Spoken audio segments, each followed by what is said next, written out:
सुबह के 5 बजे का समय था। मोहल्ले के हर घर में रसोई से बर्तन खटपटाने की आवाज़ आ रही थी। लेकिन माही के घर का नज़ारा सबसे अलग था। जैसे ही नींद खुलती उसे लगता कि मानो उसके कंधों पर पूरा संसार रख दिया गया हो। माही, उम्र करीब 26 साल, पढ़ी लिखी, संस्कारी और शांत स्वभाव की लड़की थी। उसकी शादी निखिल से हुई थी, जो शहर की एक प्राइवेट कंपनी में नौकरी करता था। निखिल एक अच्छा इंसान था, मगर घर के मामलों में ज़्यादा बोलता नहीं था। उसकी सोच थी कि माँ जैसा कहेगी वही सही होगा। घर में सास शोभा देवी थी, तेज तरार, कठोर और हमेशा हुक्म चलाने वाली। नंद काव्या, जो पढ़ाई का बहाना बनाकर हर काम से बचती थी और सारा दिन मोबाइल या किताबों में ही खोई रहती थी। और सबसे अहम छोटा देवर मोहित, जो कॉलेज में पढ़ता था, लेकिन घर में राजकुमार से कम नहीं माना जाता था। सुबह होते ही माही सबसे पहले सास की चाय बनाती, फिर ननद के लिए नाश्ता, देवर के लिए दूध और पति के लिए टिफिन तैयार करती। घर की हर जिम्मेदारी उसी पर थी।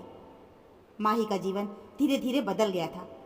शादी से पहले उसने कभी नहीं सोचा था कि उसके साथ इस तरह का व्यवहार होगा। उसे लगता था कि ये घर उसका भी है, लेकिन सच ये था कि इस घर में उसकी हैसियत सिर्फ एक काम करने वाली नौकरानी की थी।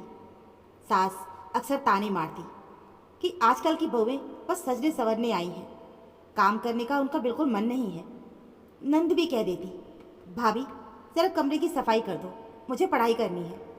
और देवर मोहित तो हमेशा हुक्म ही चलाता, भाभी मुझे चाय चाहिए, भाभी मेरा शर्ट प्रेस कर दो, भाभी आज मेरे दोस्तों के लिए पकौड़े बना देना। माँ ही सब कुछ करती रही, बिना कुछ बोले। उसे लगता था कि बहू का धर्म यही है कि सबकी बात मानी जाए, लेकिन दिन में कहीं न कहीं उसे चुभता भी था कि उसका कोई सम्मान नहीं है। उस दिन दोपहर का समय था। माही ने पूरा घर साफ किया, सब्जी काटी, रोटियां बनाई और फिर थकी हुई अपनी थाली लेकर बैठी कि तभी मोहित कमरे में आया। भाभी खाना बाद में खाना, पहले मेरे लिए एक कप चाय बनाओ। माही ने थाली में निवाला लेते हुए कहा, देवर जी मैं खाना खा रही हूँ, आप चाहो तो खुद बना लीजिए, सामान किचन में रखा है, मैं 5 मिनट में बना दूंगी। बस इतना सुनते ही मोहित का गुस्सा फूट पड़ा। तेरी इतनी हिम्मत कि मुझे खुद से चाय बनाने को कहे। और उसने एक जोरदार थप्पड़ माही के गाल पर दे मारा। थप्पड़ इतना तेज था कि माही गिर पड़ी और बेहोश हो गई। माही जमीन पर गिरी थी और उसी समय सास व ननद दौड़ती हुई आई। सास हंसते हुए बोली, बहुत अच्छा किया बेटा, बहुएं ज़्यादा बोलने लगे तो यही करना पड़ता है, ऐसे ही औकात में रखना। नंद भी खिलखिलाकर बोली, भैया आज तो मज़ा आ गया, इसे सबक मिल गया होगा। माँ ही बेहोश थी, मगर उसके दिल पर जितना चोट उस थप्पड़ ने की, उससे कहीं ज़्यादा चोट इन ठहाकों ने दी थी। करीब आधे घंटे के बाद माही को होश आया। उसका गाल जल रहा था। उसने चारों ओर देखा, कोई पानी देने तक नहीं आया। सब अपनी अपनी हंसी और तानों में मस्त थे। उसकी आंखों से आंसू बह निकले, लेकिन उसी क्षण उसके भीतर एक चिंगारी जल उठी। उसने ठान लिया कि अब और नहीं, अब चुप नहीं रहूंगी। शाम का समय था। निखिल ऑफिस से लौट चुका था। घर में सामान्य चहल पहल थी, लेकिन माही का मन अभी भी सुबह की घटना से आहत था। गाल पर अभी भी हल्का लाल निशान था। मोहित सोफे पर लेटा मोबाइल चला रहा था। उसने जैसे ही माही को देखा, वो व्यंग से मुस्कुराया। क्या हुआ भाभी, अब तो बिना बोले चाय बना दोगी ना, या फिर से याद दिलाऊं? इस बार माही की आंखों में आंसू नहीं थे, बल्कि एक अजीब सी दृढ़ता थी। वो चुपचाप उसके पास गई और अचानक धाए एक जोरदार थप्पड़ उसके गाल पर जड़ दिया। पूरा घर सन्न रह गया। मोहित अवाक रह गया। सास और ननद के चेहरे पर जैसे खून उतर आया। माही की आवाज़ गूंज उठी, ये घर है, अखाड़ा नहीं। अगर आज के बाद किसी ने भी मुझ पर हाथ उठाया तो सीधा पुलिस स्टेशन जाऊंगी। बहू होना मेरी मजबूरी नहीं, मेरा सम्मान है, और इस सम्मान को कोई छीन नहीं सकता। सास गुस्से से कांपते हुए बोली, बहुत ज़्यादा जुबान चलने लगी है तेरी, अब तुझे यहाँ रखने नहीं देंगे हम, जा अपने मायके चली जा। नंद भी चिल्लाई, हाँ भाभी, तुम्हारी औकात हमें पता है, हमारे घर के खिलाफ पुलिस की धमकी, शर्म नहीं आती? लेकिन इस बार माही झुकी नहीं। औकात का हिसाब अगर लगाना है तो आईना देख लीजिए और याद रखिए, औरत को दबाकर रखने के दिन अब चले गए। अगर मेरे साथ इंसाफ नहीं हुआ तो ये मामला समाज और कानून तक जाएगा। निखिल अब तक खामोश खड़ा था। उसके लिए स्थिति कठिन थी। एक तरफ माँ और भाई बहन और दूसरी तरफ पत्नी। उसने धीरे से कहा, माही, तुम भी घर की बात घर में ही सुलझा लो, पुलिस का नाम मत लो। माही ने दृढ़ता से जवाब दिया, निखिल, तुम मेरे पति हो। अगर तुम्हें मेरा दर्द नहीं दिखता तो समझ लो तुम्हारा साथ मेरे लिए केवल नाम का है। तुम्हें फैसला करना होगा, क्या तुम अन्याय का साथ दोगे या अपनी पत्नी की इज्जत का। निखिल चुप हो गया। उसकी आंखें झुक गई। घर के बाहर खड़े कुछ पड़ोसियों ने यह सब सुन लिया था। धीरे धीरे खबर पूरे मोहल्ले में फैल गई।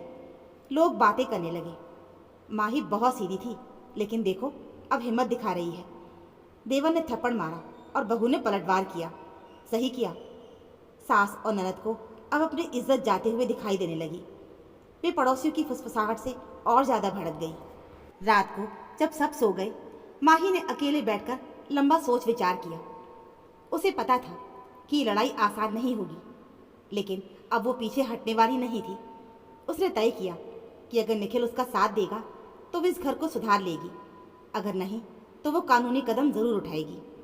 वो मन ही मन बोली, औरत को जब तक चुप रखा जाता है लोग उसे दबाते हैं, लेकिन जब वही औरत बोलना शुरू कर दे तो पूरे समाज की सोच बदल सकती है। सुबह का समय था। घर में खामोशी छाई हुई थी। रात की बहस ने सबको बेचैन कर दिया था। माई रसोई में खड़ी थी, लेकिन इस बार उसके हाथ कांप नहीं रहे थे। वो शांत और दृढ़ निश्चय दिख रही थी।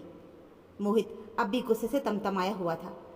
उसने दोस्तों को फ़ोन पर मजाक उड़ाते हुए कहा, भाभी ने मुझे थप्पड़ मारा है, अब तो इसकी खैर नहीं।